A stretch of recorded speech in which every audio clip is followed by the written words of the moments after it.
Welcome, everybody, to a very, very, very special edition of Decisions. I'm your girl, Mandii V. Hey, everybody. Welcome back to Decisions. My name is Weezy. We are so excited to share this episode with you. If you've never listened to Decisions, and you only know Kandi, this is a very fun show where we destigmatize. We talk about dating, relationships, history. But today, Kandi's episode is really more focused on motherhood, parenthood, being a boss woman, just her journey throughout entrepreneurship. And she gave some really good financial tips. So we're excited to get into that with y'all. But before we do, we got to recap this Essence Fest.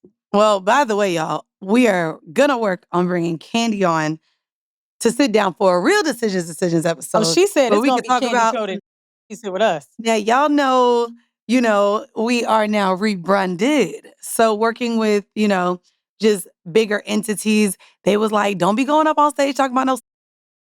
So we leaned away from that. But when I say Kandi, her energy was amazing. Y'all, I told her about my story going to Mexico, picking up a couple, and her jaw dropped. And I was like, Kandi, not me making your jaw drop.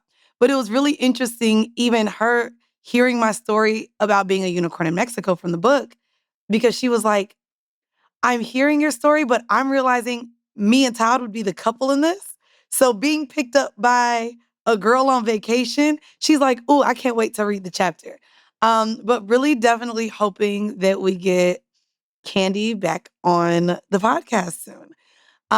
But yeah, we'll start with the recap of Essence Fest. And before we start, we want to give a really, really big shout out to Black Effect Network, Heller, Gilead Sciences, Black Women in Health, whose booth we were at on Friday, as well as Essence Fest in general. This was our first time being at Essence Fest.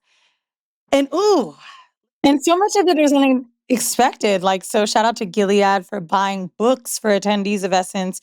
They paired us with Black Women's Health Initiative, and they were so much fun, so fire. I know we're definitely going to work with them again. I really liked everything that whole brand was about, all of their staff. But let's talk about the arrival of New Orleans. What did you see besides fedoras and fans? Oh, I'm not gonna lie. Here's my overall consensus, right? And I have a few takeaways. My overall consensus is that I never want to be referred to as an auntie ever again, because if Essence is the auntie fest, I have another 60 years before I become an auntie. Um, I saw everyone that was 102 years old. And I was like, ooh, where are the millennials?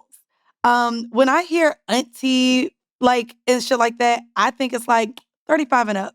So I was expecting to see My auntie is not 35. bro, auntie is 35. They did a whole breakdown on the internet. Auntie is 35 and up.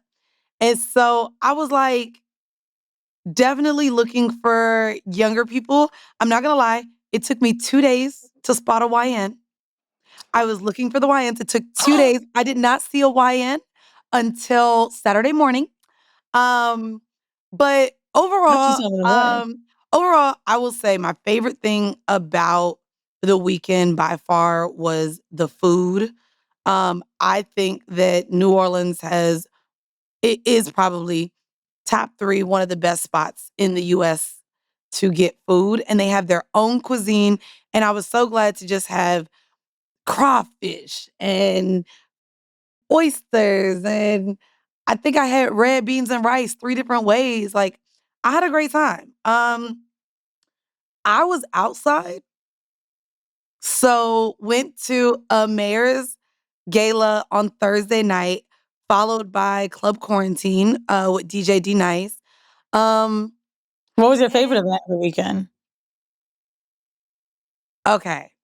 My favorite event of the weekend.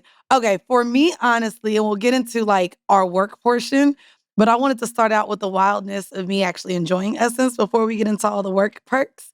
Um, I have a story, and it's the most random story, y'all. It made me feel like I was in the metaverse. I was in some other universe because what the so Saturday night We completely finish all of our obligations, all of our duties. And I'm like, I just want to be outside.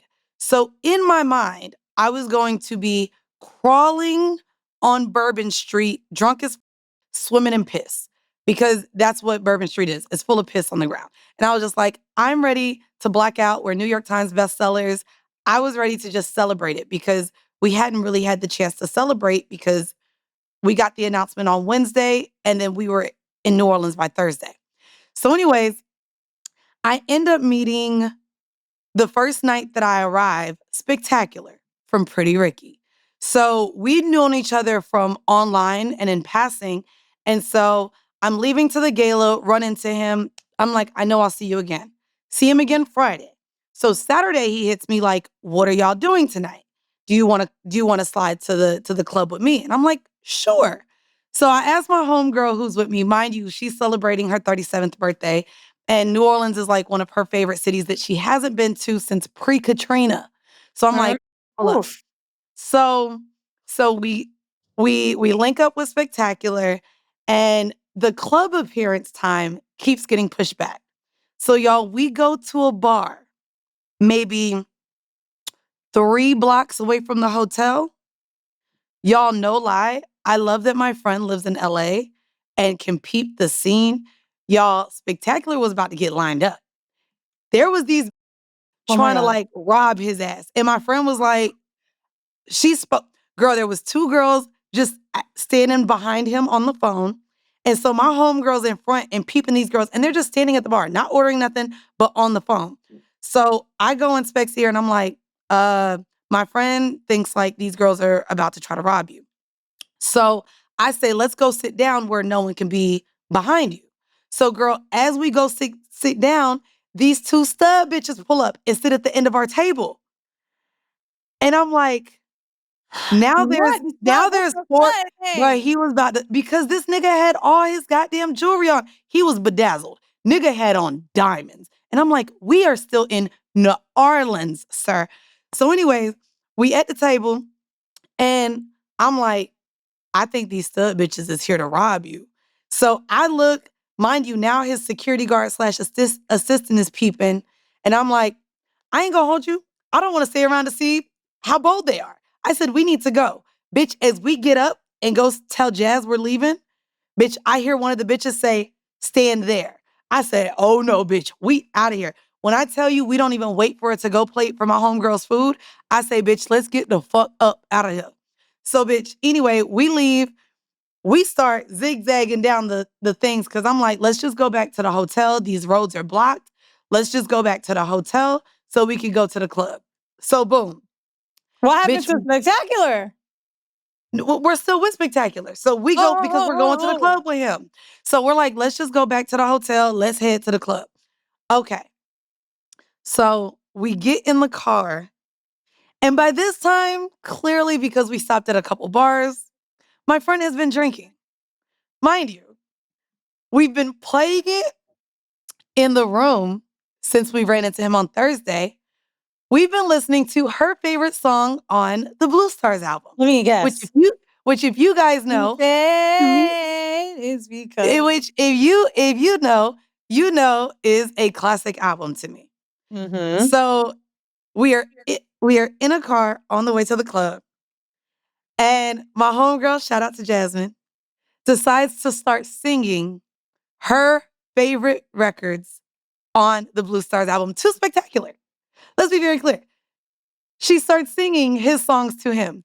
So she goes to start singing Age Ain't Nothing But a Number and talks about how problematic the song is today. But she goes, you say, mind you, she's grinding. She's singing this goddamn song.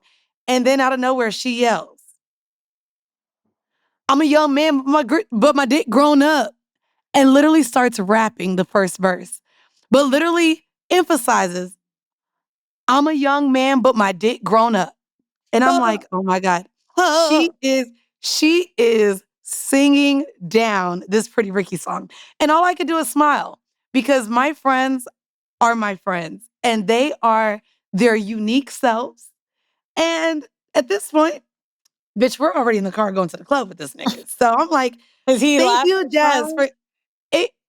It was funny because we started singing like Grind on Me and all this stuff. And I even admit, I tell him, I'm like, listen, I say that album to me is such a classic. I've talked about it online. I Mm-hmm. said, it's my favorite. And I said, what's crazy is not too many men put it on their sex playlist.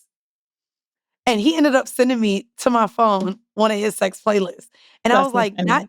I said, not too many men put it on sex playlists, but I said, anytime I am in bed with somebody and a Pretty Ricky song comes on, I stop and just know you a nasty nigga. Mind you, that album came out before I was even hunching, but baby, that is the album. So, anyways, we get to the club. I didn't announce it yet because this is where we got into the metaverse of it all. Y'all, we get to the club and we leak up with who we're walking into the club with. So, y'all, I am now with my homegirl, Spectacular, his homeboy, and Keith Sweat and his entourage. So Mm. we into the club with Keith Sweat, who's performing. It's like 1:30 in the morning. And I'm like, bro, am I Spectacular auntie? but Am it's a I young? different age Where, where, demographic. you said what? I would think, like, what is the crowd like? Because Spectacular and Keith Sweat, you got It's Essence Fest. Mind you, Spectacular, I think, just is friends with Keith Sweat. So he's not on the flyer or I thought they anything. were all okay. No. So we go to the club. Keith Sweat is set to perform. And I'm like, what is life? I'm walking into the club with goddamn a member from Pretty Ricky and fucking Keith Sweat. So me and my homegirl are the only bitches at the table. Mind you, it's like 15 dudes. So we get approached. Y'all, we get approached to do something that I can't believe I did at the grown age of 34, but I obliged because I was like, this is fun. Shots in your mouth We from the were, bottom. girl, let me finish the story. I'm just guessing and having fun. We were set to literally go around the club and select bitches to bring to the stage for Keith Sweat. And I'm like, bro, I am 34 years old, literally about to go scope the scene for bitches for a 63-year-old Keith Sweat. Mm. And I'm like, what is life? So, anyways, we rummage the club. We bring some bitches up on stage. It's Essence Fest, so it definitely wasn't giving options like a Miami or a New York or an LA, but we did our due diligence. We had a good time. I ended up getting one of the girls' numbers because she was so cute. So then I asked her, because Keith Sweat is now performing, and clearly I brought bitches on stage that I thought was cute too. So I'm shooting my shit with one of the ones that I really like. I'm like, by the way, how old are you? She said she's 27 years old. I said, do you even know this man on stage? And she admits she doesn't. She said, I think some of these songs my mom listens to. I said, do you know that gentleman Bad. right there with the dreads? And she knew Spectacular from Love and Hip Hop. And I'm just like, wow, we are literally in the era of where our generation is probably the last to really know how great Pretty Ricky is, but also to realize that the generation that is now outside also does not know Keith Sweat. I was like, wow, okay. This is a generational era type of event where there could be someone so young that they don't know a mega superstar who has been him for the last 40 years. Mind you, so I called my mama because I sent her a video of Keith Sweat.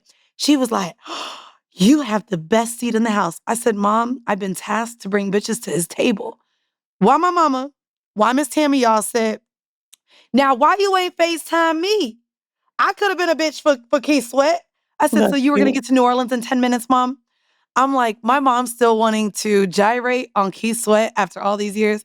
I found to be hilarious. But to me, that was my most real type of night to where I was like, wow, I'm partying with someone I grew up loving. I'm partying with someone my mom grew up loving, but I definitely know his songs. And it was just a good ass, black ass time. I had a really good time. So that was probably my favorite night of Essence. Weezy, what was your favorite moment outside of work, I guess, for you? So for me, I was really exhausted with our book tour, like the day before I had just flown in. So as you guys now know, we're New York Times bestsellers. I got to host a really dope book signing in LA at Reparations Club. Shout out to them. We did 2 Black-owned bookstores, Uncle Bobby's in Philly and Reparations Club. Was your store Black-owned in Atlanta? In LA? The store in DC was also Black owned, and yeah, the store in Atlanta was also Black owned. It was 44th and 3rd Bookseller. Shout out to them. They're on the campus of Oh, Spelman and Morehouse Medical Center. So, and then I think the store that we did in New York was woman owned. So we did request indie stores that were Black owned, queer owned, and or woman owned. So we accomplished that for the entire first week. that was really exciting. Like LA was so vibey. So 2 hours before getting into hair and makeup, I found out about our New York Times bestseller. I got to tell my mom in front of everyone. It was really special. And also got some info on just a New York Times bestseller, period. I mentioned this to Mandii when we were in New Orleans. Shan was hosting. She's like, damn, girl, I didn't even get that.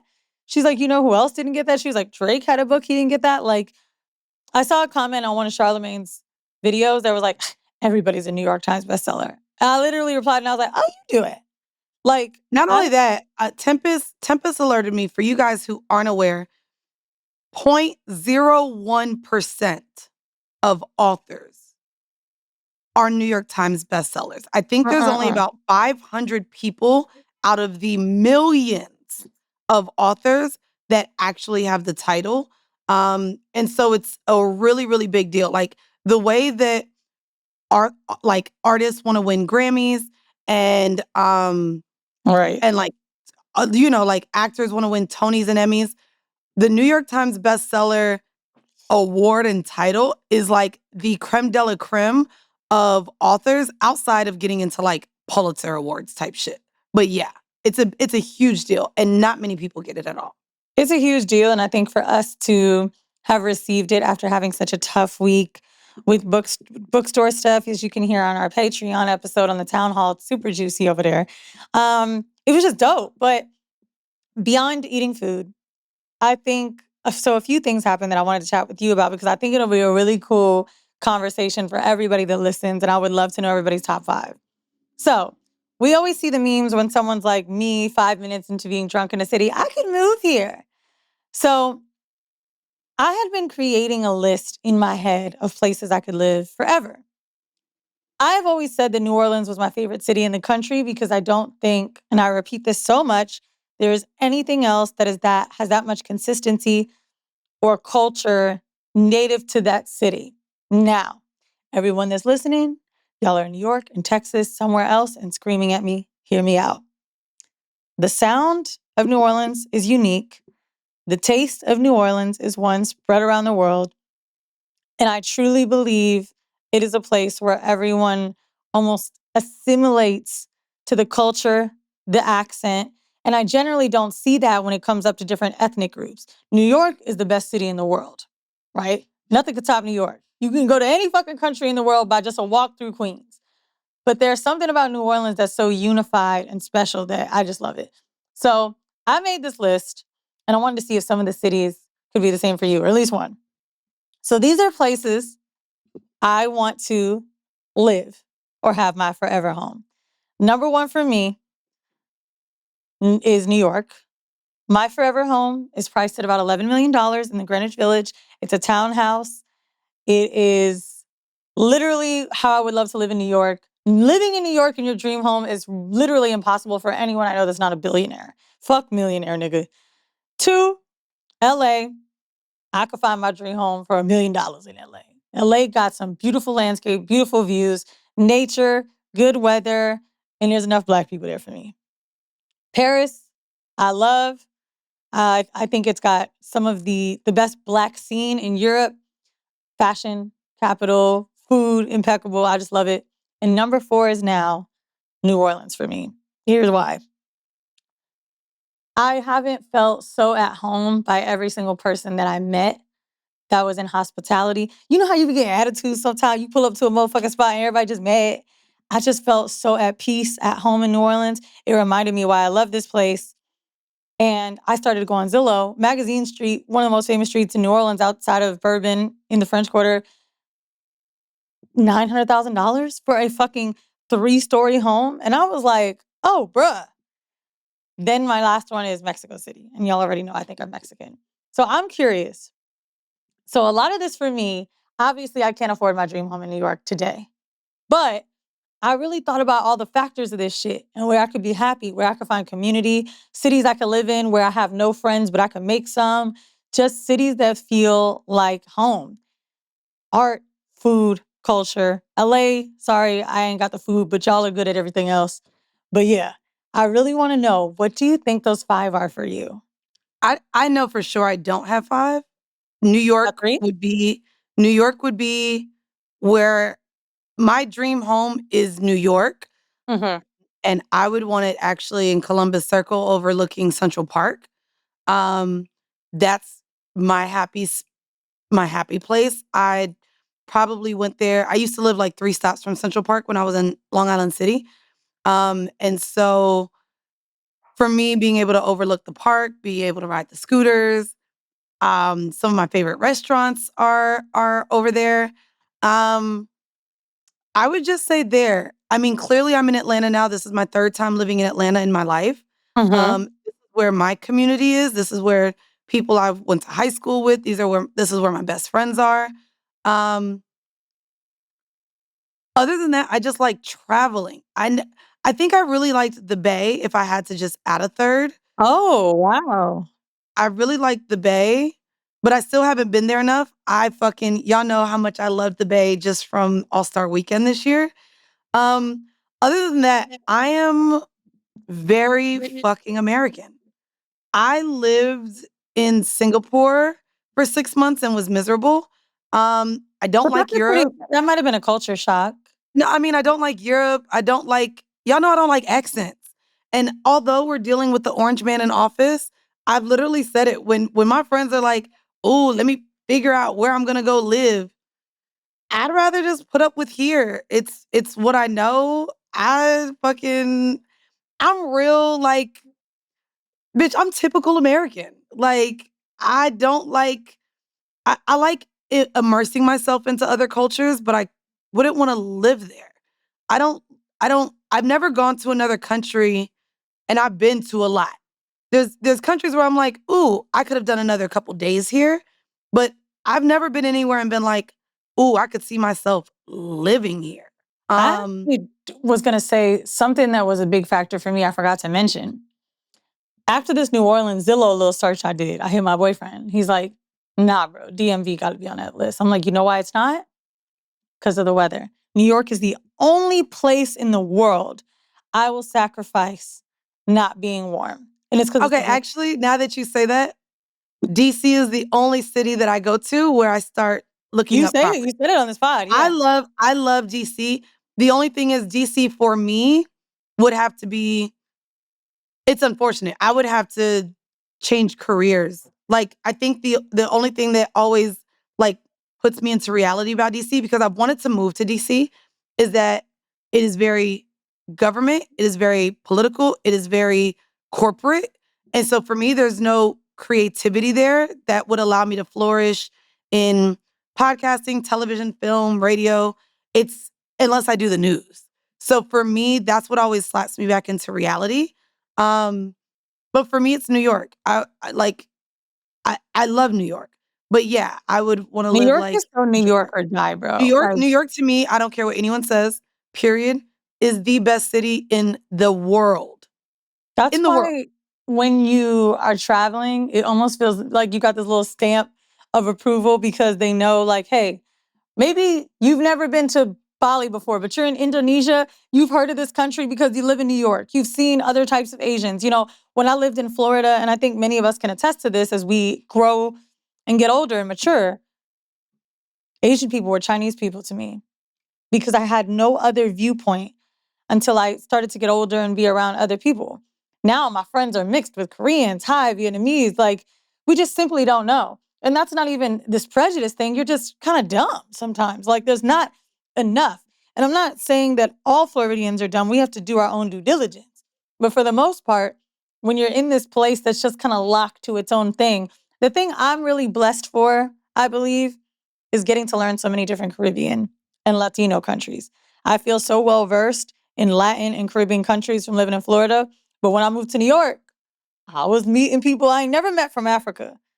Congolese, Sierra Leonean, like Ghanaian. I very rarely met people like that. We just Oh, got for me it was the top hats and the curls.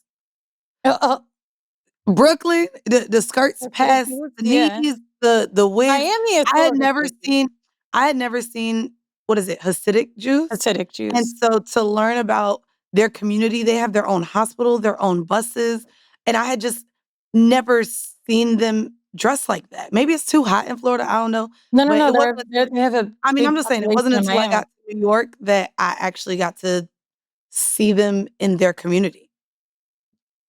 Like, for anyone that doesn't know, they're in Williamsburg, which is also the most hippie neighborhood in the fucking world.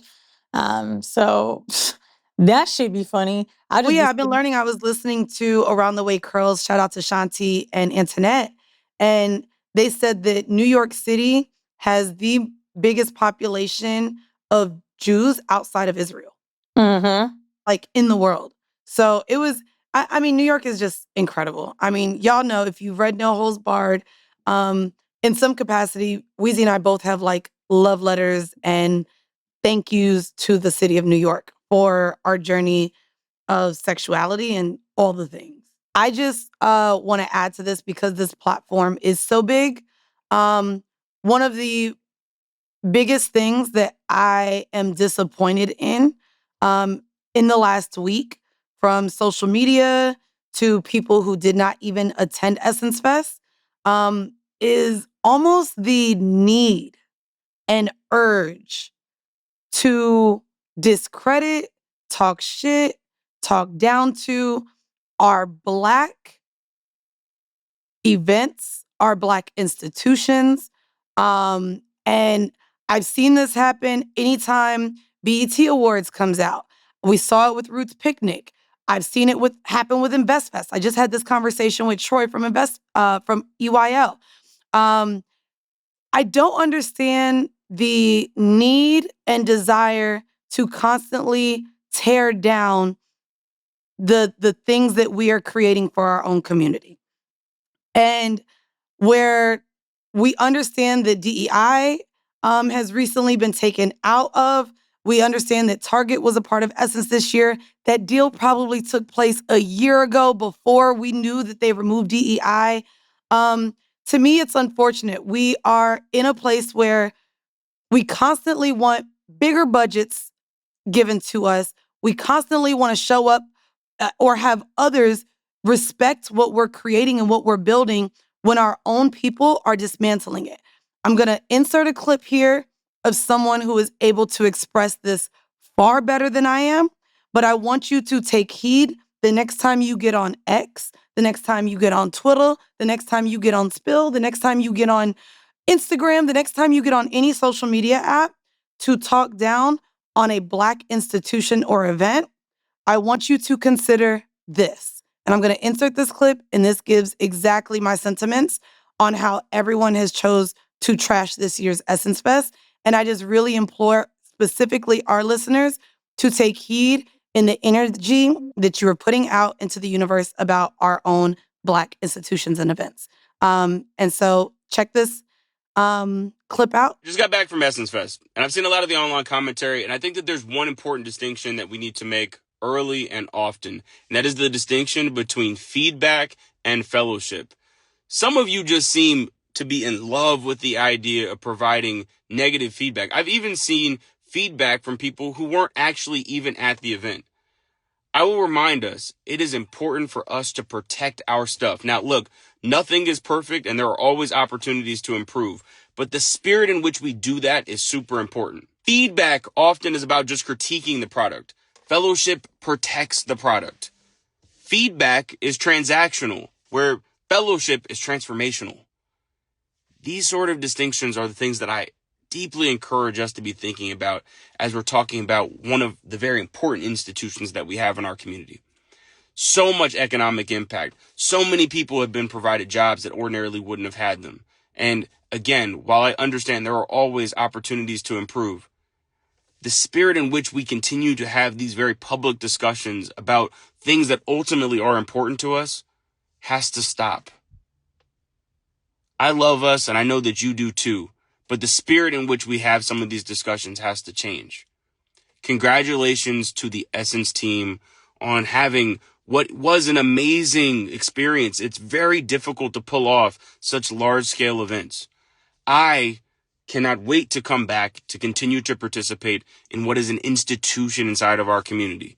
And I hope that you will join me in doing the same. And supporting all the other great activations and experiences that we have going on throughout the country. Let's encourage them, yes, to be better, but to do it again in a spirit that makes sense.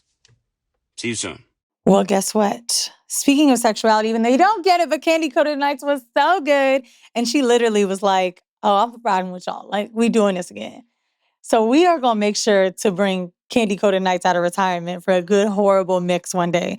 But for now, enjoy listening to the interview from Essence Fest featuring Kandi Burruss. Now, y'all, we do have a very special guest coming out here. I don't know how we've been able to keep it a secret all weekend. I think every time we went somewhere, Weezy was like, can I share who we talking to?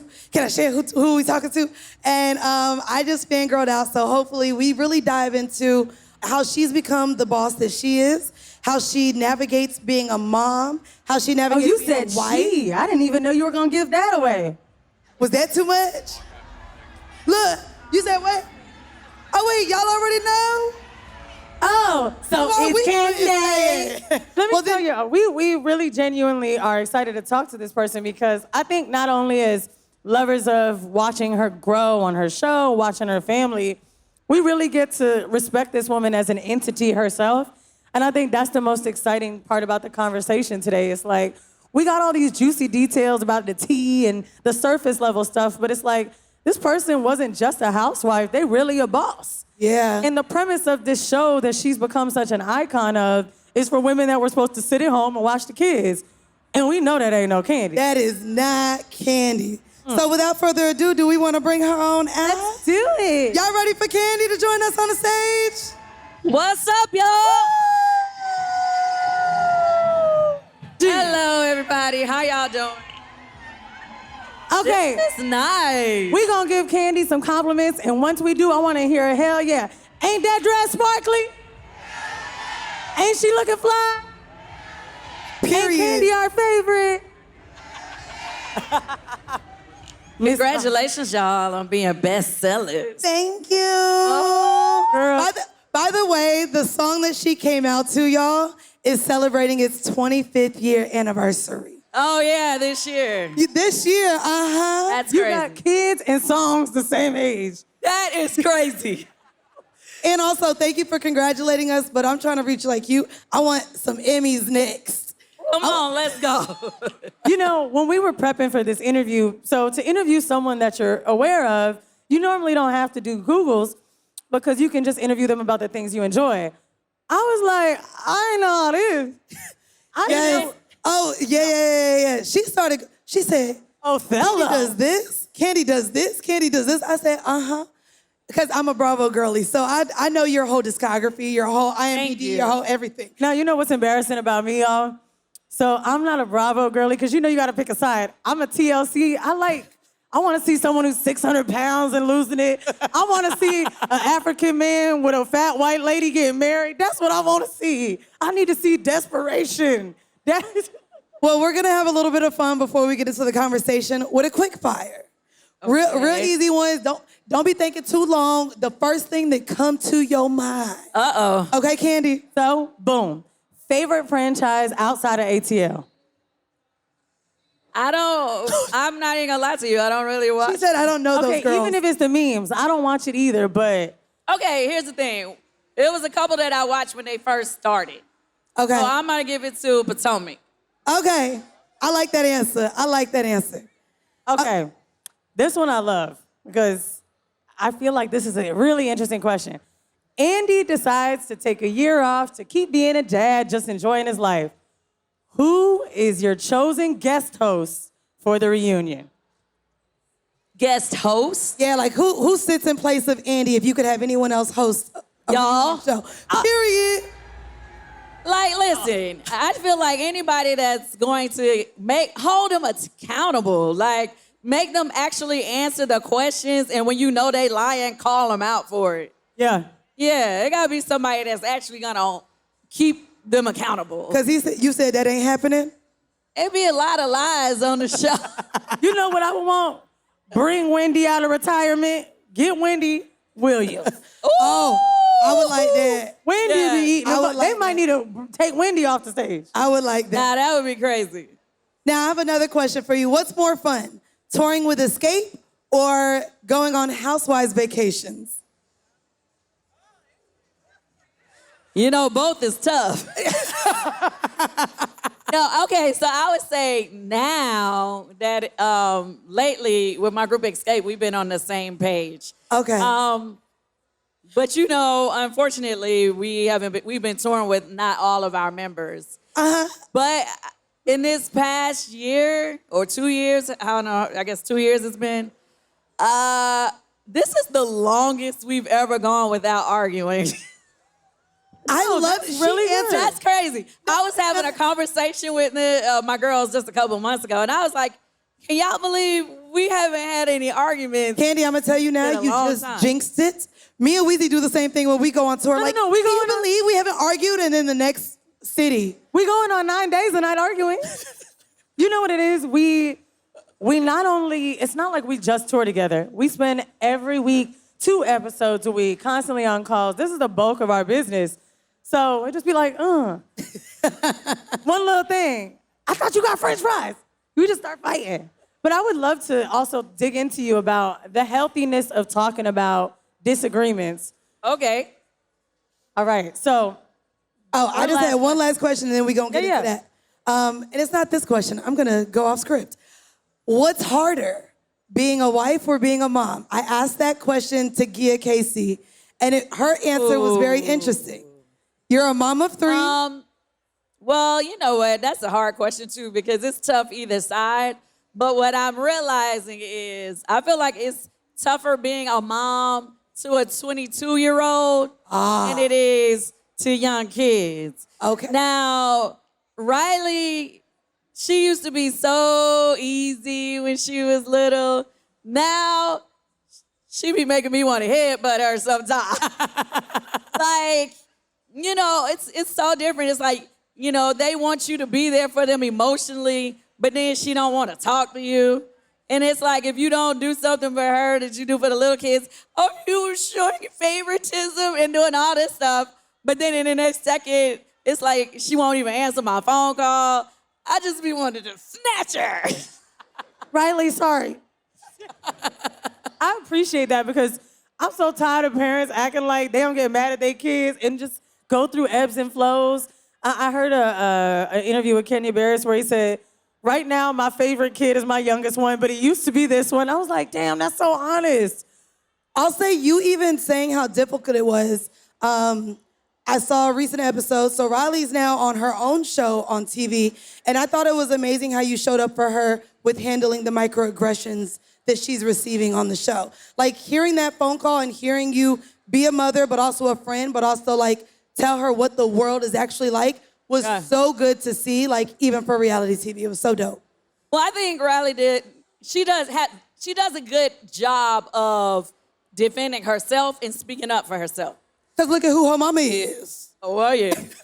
But, I mean, you know, of course I'm going to be there for my daughter. I really want to be on the plane for my daughter. Like, we probably said more than that than what they showed. But I know Todd was like, oh, how old is he? He was like, you know, we could send your cousin Patrick up there. They the same age. They the same age. Hey, yo, that's real Atlanta. We gonna I say don't know your if y'all cousin. saw, you know, Kandi and the gang. If y'all remember Patrick, he's not to be played with. He's like a big dude. Kandi said they cut that part out. So the questions we're gonna ask, since everybody in this audience is gonna be getting a free copy of the book, we broke up the book into pleasure, pain, progression, and power. So we're gonna start with questions about pleasure, since we talking about Todd. Yes. So I want to ask you, you and Todd have built a relationship in the public eye. What's been the secret sauce to keeping your marriage intact, both at home and in business? Because you are also working with him and then you raise a family together. So what's the sauce to like balance that out?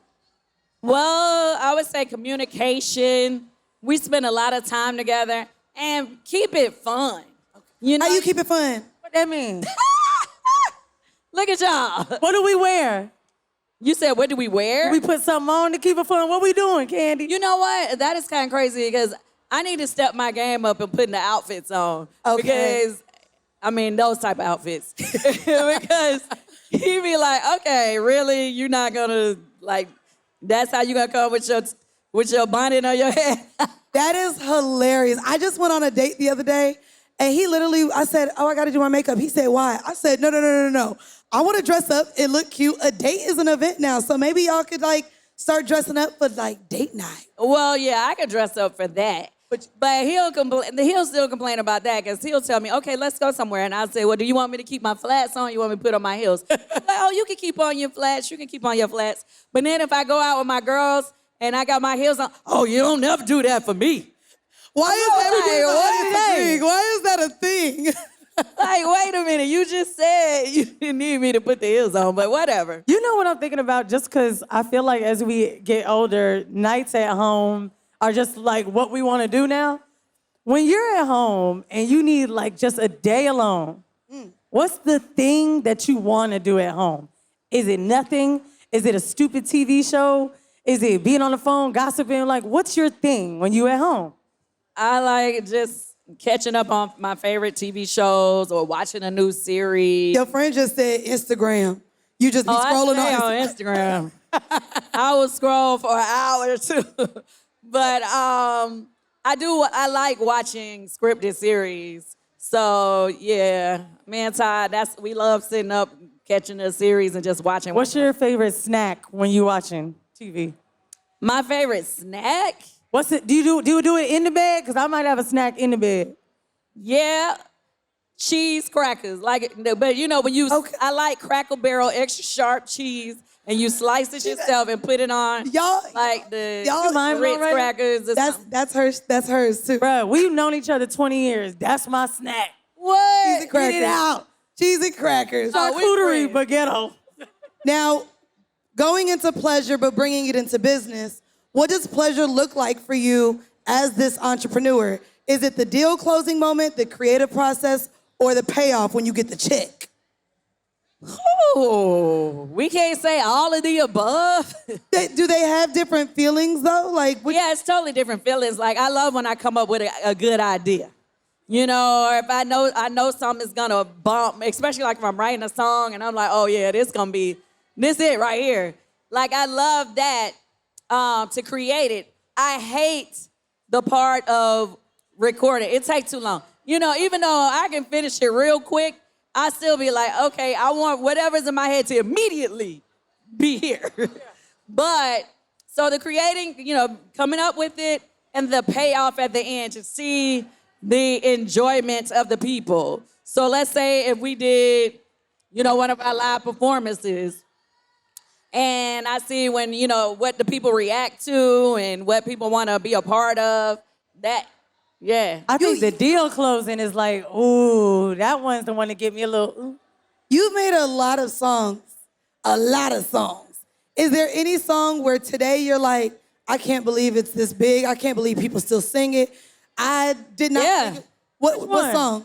All of them. Really? but what I would have to say, like, No Scrubs obviously was the biggest one. And the fact that people keep sampling it and making new songs. She said, keep sampling. I'm going to clear it. I appreciate it, but it's surprising because it's like, that was like, just a saying that me and my homegirls used to say, talking about dudes, and then now the whole world be saying it. No. You think it's a surprise. The Scrubs are still out here. That's why they're still singing it. We are stressed, girl. You see these flags? Listen. Red flag to all the Scrubs. I just watched Waiting to Excel, like maybe a couple months ago as an adult.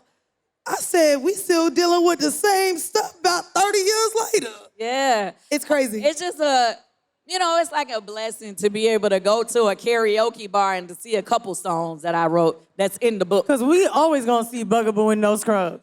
Oh my God. Or Bills, Bills, Bills. Always. No Scrubs is my favorite karaoke song, and I always come out like I'm about to kill it. You know when someone come up at karaoke, you like, can they sing or can they not sing?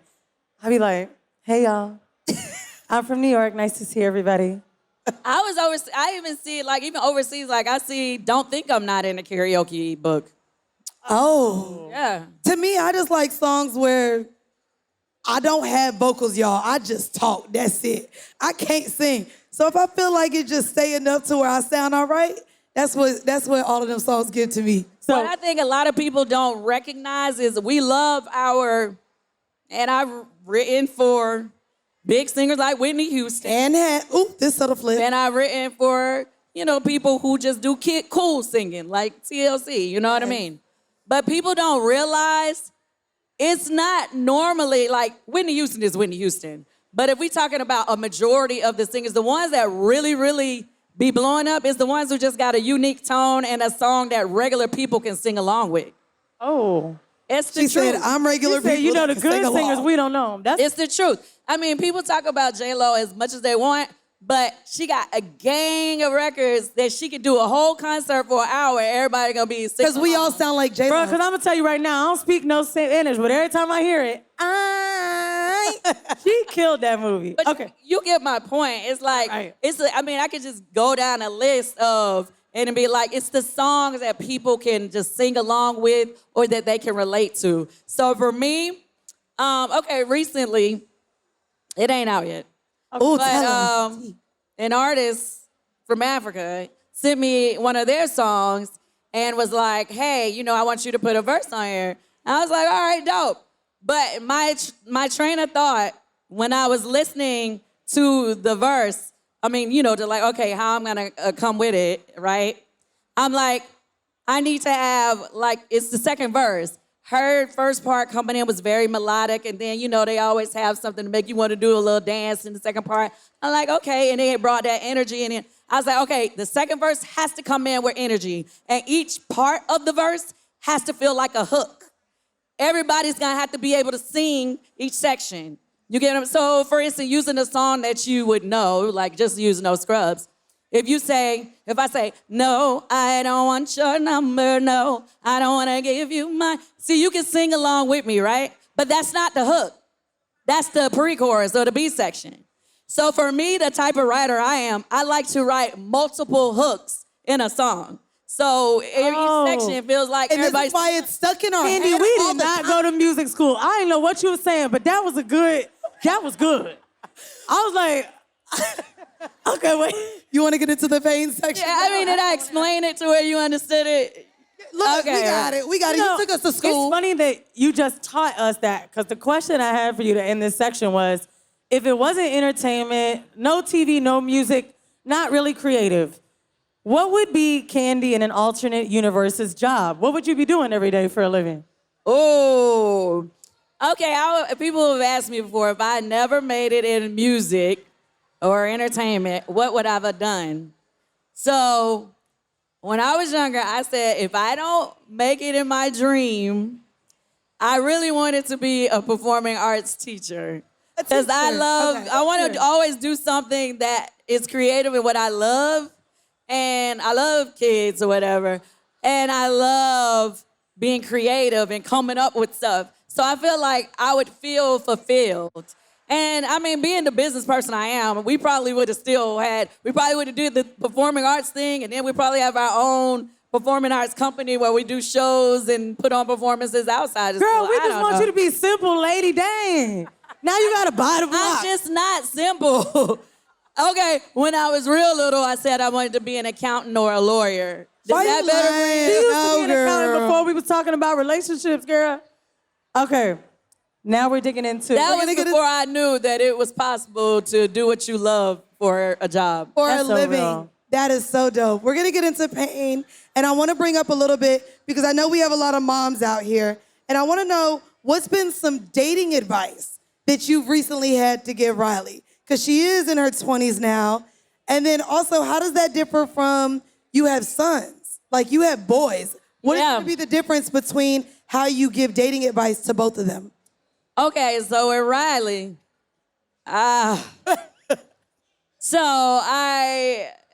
Right now, first of all, Riley don't really want to hear what nobody got to say. Neither do we. We don't listen either. We 34. And she's pretty private. She doesn't really, I'm an open book. I say whatever. She doesn't want to tell all her business. So she's even secretive sometimes with me.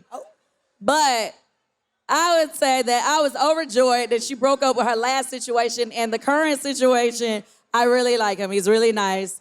And I always feel like you need to date somebody who motivates you to be your better self.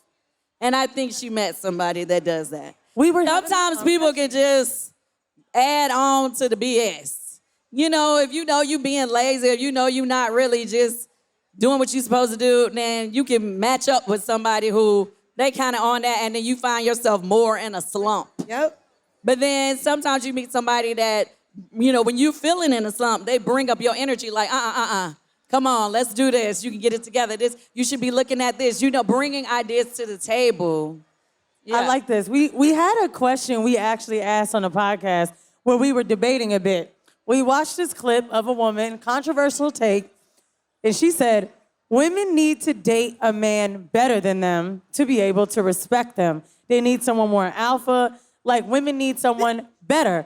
Better is subjective. She said in order to be able to respect them. Respect, have a fulfilling relationship, we need to see someone better. Maybe it's fitness, maybe it's wealth, maybe it's creativity. And as controversial and messed up as it was, I understand why she said it. What do you think about that sentiment that we need to date someone who's better in something than we are? Well, I think that's good to, I guess, have somebody that's better at something that you are. But I think the issue is that most people equate that to mean he has to have more money than you do. Every time, And that's the part that I don't necessarily agree with. Because the reason why I say that is because a lot of times right now in today's society, women are making more than men. And you are limiting your dating pool if you just sitting there thinking like, oh, if he don't make more than me, then it's not gonna work. First of all, respect should be had no matter what level a person is on. So let's not debate respect on money. But secondly, when I tell you somebody can motivate you in a way and help you turn up 10 times what you were doing, you know what I mean? And then, unfortunately, I'm gonna say this for myself, I'm not saying it for everybody else. I felt like in my past, I dated a lot of people. We see.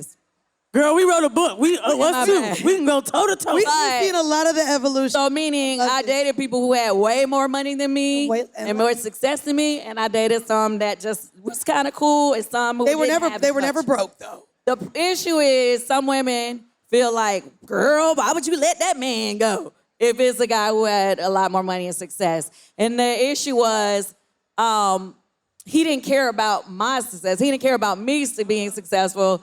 He only cared about himself. So I remember one time when my group, when we was much younger and we was going through issues and I knew we were breaking up and I was starting to panic like, oh my God, what am I gonna do? And I was like, okay, we need to get more in the studio, be writing, I need to be figuring something out. He was like, oh, you good, I got you. You don't have to be worrying about going to the studio. Why you feel like you gotta be in the studio? If I would have been listening to him, child, I would have never did no scrubs. Me and Tiny would have got in the studio and did that, which would have never led into. You know what he doing right now? Stuff. Every time he dating somebody and they turn the TV on, I knew her before she was. Yeah. They love that. Yeah, but so anyway, my point. No, I'm not cutting you off. I'm sorry, but my point is just like I would have been more focused on catering to him and what he wanted to do than to building up myself. So you got to find somebody who's equal parts, you got to respect them, obviously, and they also understand that you are just as important as they are in building each other up. I agree. I want to keep it in pain just for one more conversation because rejection is a thing, right? In dating and in business. A lot of us don't know how to kind of receive a no. And we had a really good conversation back in the back, but I want you to kind of share a story where you were told no in business and you persevered or pushed through and kind of still found a way. Oh, a no is nothing. A no is nothing. Okay. I always tell my kids all the time, I be like, so what? What's a no? You can't be afraid of a no. Like, people always are so fearful of rejection or a no. Okay, if they say no, so what? Go on to the next person or figure it out. Try it again. But don't let that no crush you. Don't let it stop you from doing your goals or whatever. And I think that's so important to instill in our kids to have the confidence to be able to accept a no, respect it, and keep it pushing. You cannot let somebody's no deter you in your movement. I just be like, fear equals failure. If you are afraid of no, then you ain't gonna do nothing. You might as well get settled into being just mediocre if that's what you want. If you scared of no's, you know what I mean? I want to ask both of y'all, what's harder to hear? A no in a romantic situation or a no in a business situation? Ooh. In a romantic situation. Same. You ain't gonna blow my ego. Really? I was gonna say business. A no in business is because I pride myself on my work. A man telling me no, so I'll talk to his friend. What we talk about? Next. Bro, somebody tell me they not available until tomorrow. I'm gonna be like, he thinks I'm ugly. What? Okay, so to me, business no's are to be expected. You always gonna get a no in business. That's until real. you find the right business partner or the right business situation. So to me, a no in business is like, whatever. Kandi, I like saying no to men. Let's keep no's available too in romantic. They got a book called The Power of Yes, The Power of No. No. The power of saying no. So listen, my mom, she had said that she had gave me a book when I was a teenager with a section that was all about the power of saying no. Because she feels like, and I guess it is true sometimes, I go above and beyond for everybody around me, and I hate to say no or disappoint the people around me, right? So I end up putting myself in a messed up situation sometimes, trying to work it out for everybody else. And then sometimes you be saying yes to something you know from the jump you really didn't want to do. Yeah. So what I did learn from that book, and I still hold true, and I believe in it, even though I don't always stick with it. Let's just say a friend asks you to do a favor. It says, by this book, you're supposed to say no first. Like, say, for instance, if I tell you, hey, is it possible next month that you host an event for me? And then you be like, okay. What happens a lot of times? Sometimes we be like, the whole times we be up there regretting we told them, yeah. Man, why I tell them I was gonna do this? Then you be trying to figure out how you gonna get out of it. Not everyone How can you agree? And not realizing you made the situation worse by saying yes to something you really didn't want to do. So basically, if you cancel on them, now you really disappointed them and you put them in a bad situation. So what it says is, say no first, and then when you get a little bit closer to the time, you realize, oh, I really don't have nothing on my schedule. I'm really not doing anything. I can do this for them. You can always go back and say, hey, did you ever find somebody to do that for you? Because if you still need me, I got you. They would appreciate it more than you agreeing to doing something that you didn't want to do and then pull out on them later. We got to test this theory out.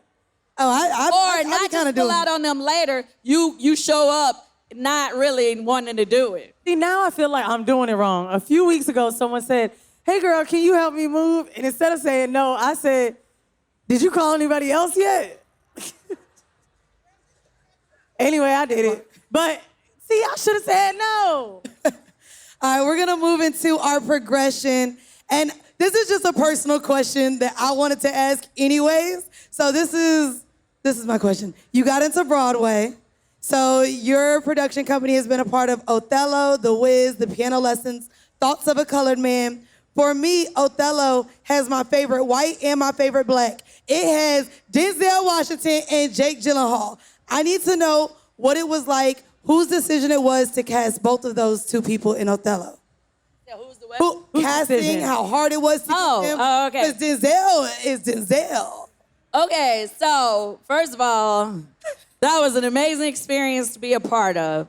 Denzel brought the opportunity. Oh. So back when we were doing the piano lesson, his son was starring in our show. And he was talking, and so basically we would see Denzel sometime, because he was a part of what's going on, as, the whole production. So he became cool with Brian Moreland, who is also my mentor and our lead producer. And he told Brian that he wanted to come back on Broadway, and he wanted to do Othello in particular. So it was his idea, okay? And then from there, it was just a short list of, people that he would possibly want to work with, Jake being the first one, and Jake immediately said yes. Jake was the first one on his list. Yeah. Oh, wow. But, I mean, you have to have a couple people in mind, but yeah. Do we get to know one? Channing Tatum, Ryan Gosling. Who was the other cute white boy that almost was? Yeah, I'm not. She said, no, I'm not going there, not going there. Yeah. With what we've been able to watch in your journey, I think something that will really be helpful for all of us, if there's a small piece of financial advice that maybe was given to you or something you've learned along the way, because I find that my biggest advice I give to people is I had a real broke mindset of, I'm not putting money away in my 401k. Like, I need to keep what I got. I was very scared to let money go in my younger. Isn't that keeping what you got, though? But when you're younger, you don't necessarily make the greatest decision. You don't want to see the money leave. You feel like, all right, well, I need money for X, Y, Z. You really have to learn how to budget. So that, to me, is the thing that I tell everybody. What's a piece of financial advice you could offer to all of us today that you think would be helpful, no matter where you're at in your financial journey? How old are you? I'm 34. Okay. All right, so I would say I started putting my money into investments heavy in my 20s. And I look at that money as it doesn't exist. So, yeah. So meaning, once it's put away, whether you put it away, your savings, the 401k, whatever investment you put it in, that money does not exist. And when it goes up and down, don't touch it. Because you are at an age that it eventually is going to go back up. I've seen them, the stock market drop and then everybody panicking, oh my God. Don't touch it. And then you have to manage the rest of the money you get. So I feel like I was better with money in my younger years than I am now, to be honest. I used to really budget to the very penny as a teenager. And I used to read finance books and stuff like that so that, hoping I wasn't gonna be broke one day like a lot of entertainers do. Ooh. So, she said, y'all scrubs too? No, it'd be a lot of broke entertainers out here. It'd be sad to see because it's sad. Girl, move out the mansion. Just get a nice little luxury apartment. Oh. So it's multiple things. I feel like it's so many things we could do on finance, but I'm trying to figure out where to begin. Okay. No. I think what you said was real perfect. Yeah, you put it away and you don't touch it. The other thing, and I told them on the stage yesterday, is just simple things to stop yourself from being a spender. You have to have bank accounts at two separate banks. You need to have your spending money account at one bank, and you can put your Cash App on that one. Don't put your bill money and your savings money at that same bank. So if you ever overdraft, let's see your account go low, they can't overdraft into your savings. Period. Take that out. They can't overdraft into your bill money and take that out. It's in two separate banks. So definitely really don't do that. Other thing, you gotta always live below your means. If you are saving, I hate when people be talking about, I have this idea, but I don't have I don't have the money to get it started.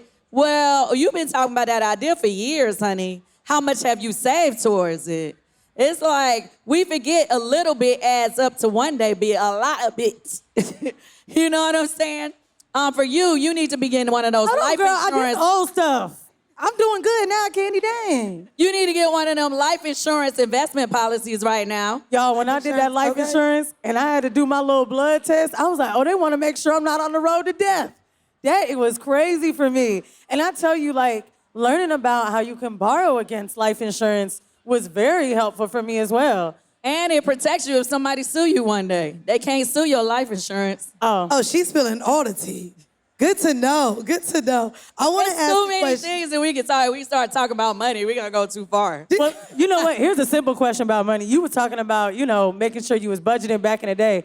Is there a broke meal that you had from back in the day that you still like to eat? Yes. Ramen noodles. Oh, that's with the we always hot sauce. And, put your little meats in it. Sometimes you dice that thing up, put some whatever. You put some meat in there. Yeah, it's a whole meal. I love it. I love it. I want to ask a question. Grilled cheese, my favorite. But Oh, no, I put Grilled all of that in mine. I put capers in mine, garlic. I be making it all, like, fancy. I do the little jelly egg. You Y'all mix. know, like, when you do the little jelly egg? Nah. You mixed, aren't you? We're not going to do this. Katie, Who we're played not going to capers? do this. And She said capers. I like capers. Hey, we could be part of Essence. That's how we mixed enough. A lot of us believe that legacy is left with your children. However, you have things that are going to outlive you, your children, their children. What does legacy look like for Kandi Burruss, and how do you want people to remember you? Oh, well, I want people to remember me as a woman who that I always looked out for people, that I accomplished a lot, but I brought people along the way, every step along the way, and uplifted other people to also be successful. And I did a lot for my community.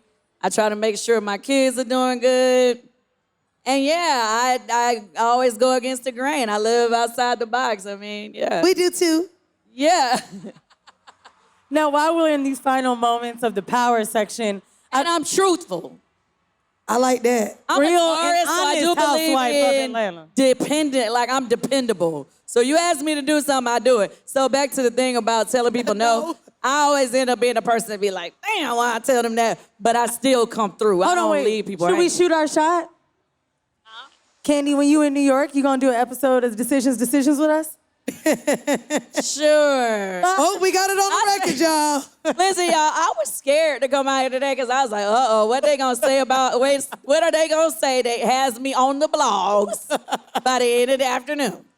Honestly, I think we would, for us, when you interview someone you love, I think a lot of problems with shows today is they want this gotcha moment. Let me stump you, let me have this moment.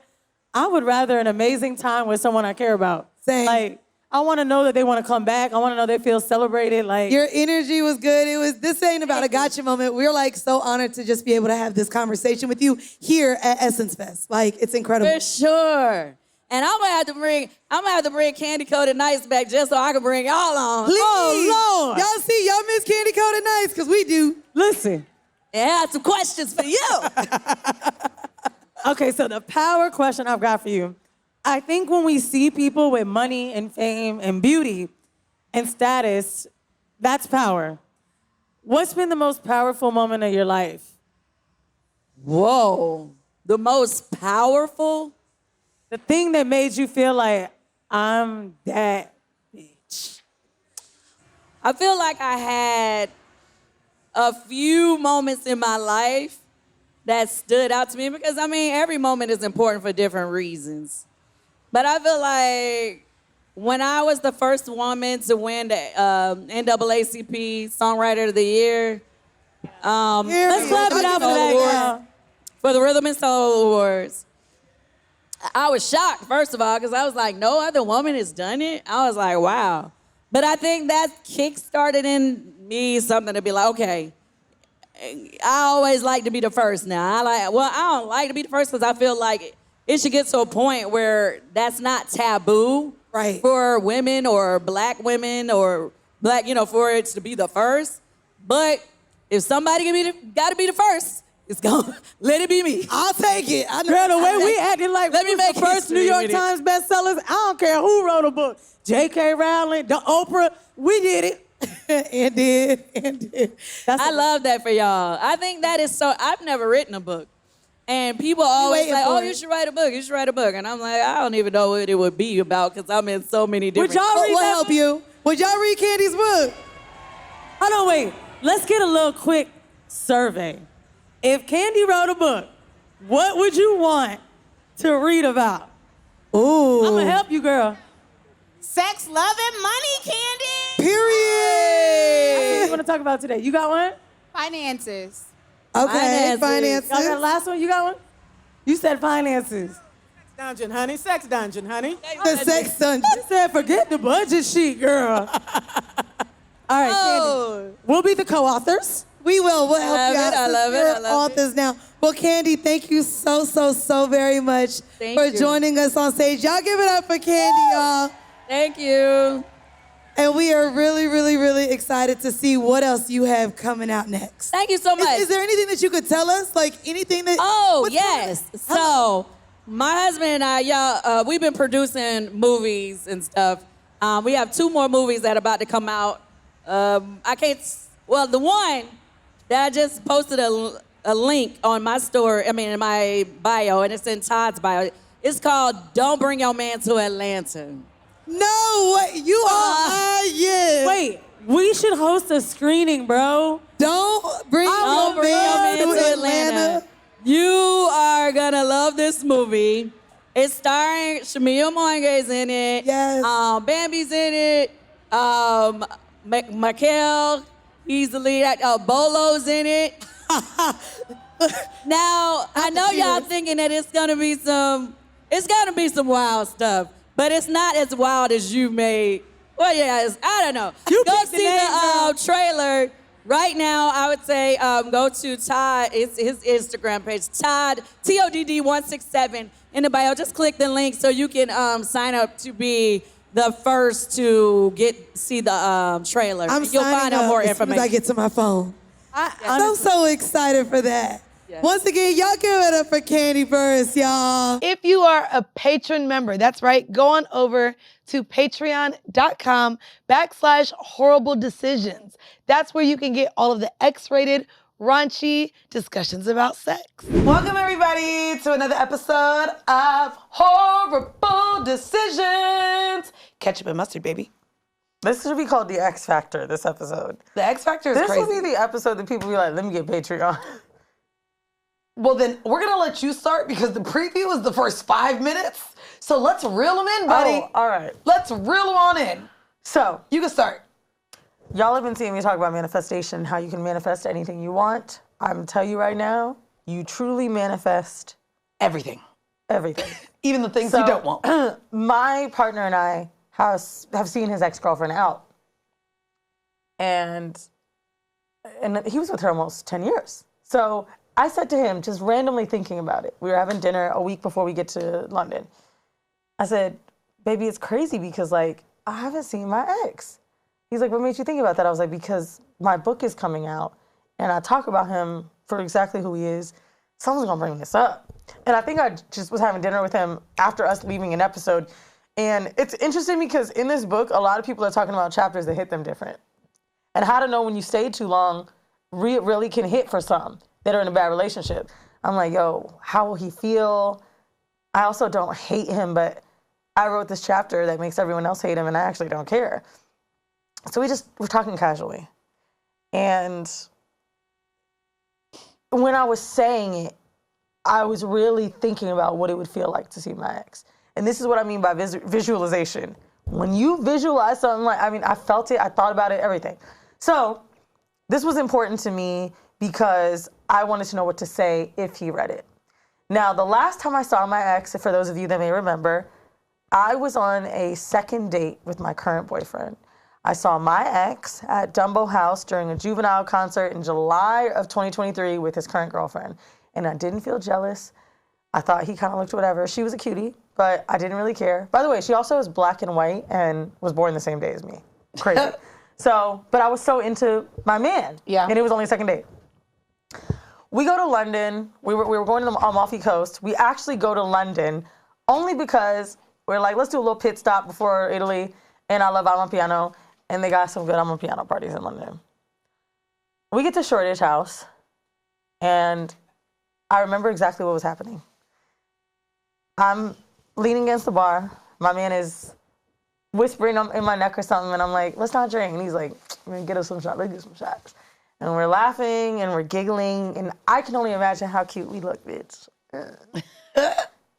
I look to my right. I can't see his face. I just see a hat. I see the side of him. It's him. And I you am just in knew. London. I want everyone to know, for context, if you're new here by some chance, my ex-boyfriend lives in Brooklyn, 15 minutes away from me in the Lower East Side. I saw him for the first time in 2 years in London at Shoreditch House. And I grabbed my man. I said, oh my God. He said, what's wrong? I'm like, that's my ex. He goes, how do you know you can't see him? I said, I know my ex. That's him. I know his style. I know what I know How him. he stands, like all the things. Everything. He's on his phone, he's looking down. Confirming it, already knew it was him. I don't know if y'all remember this, but the reason that Keke Palmer and I know each other is because my ex brought this white dude that he knows from Amsterdam to a party. It was Michael Strahan's Halloween party. And then that kid met Keke Palmer. Mm-hmm. That guy she dated walks up to my ex at the bar. And I'm like, it's definitely him. I said to my man, I feel really weird right now. But I also don't want to vent to my man about this because I understand. I don't want him to feel like I'm overreacting. He's like, why do you feel weird? Just relax. I'm like, because I just wrote all this shit. And I said it again. Do you think he's going to read it? I don't know. But I also have a few comments about what I started to sit on it. He's like, we're good. We're on vacation. We're having a good time. I was like, I want to speak to him. Is that okay? And he said, sure. I said, well, let me go to the bathroom first because I need to breathe. I said, I feel really uncomfortable. And I apologize again. I'm sorry, like, this is weird. He's like, you're good, you're good. I go to the bathroom. I ain't gonna lie, I ain't have to shit or anything. I really just need to get on my phone. Bruh, texted 2 group chats. I got a group chat with Brianda, Sade, Vinny, and Gabrielle. And I got another one with my homeboys, Andre and Asante. I text both the group chats in one. Just put everybody in one. I said, nigga! I'm in Shoreditch. Everybody got my location. I see my ex right now. Vinny sends a group chat. He out too, talking about, bitch. Brianna's like,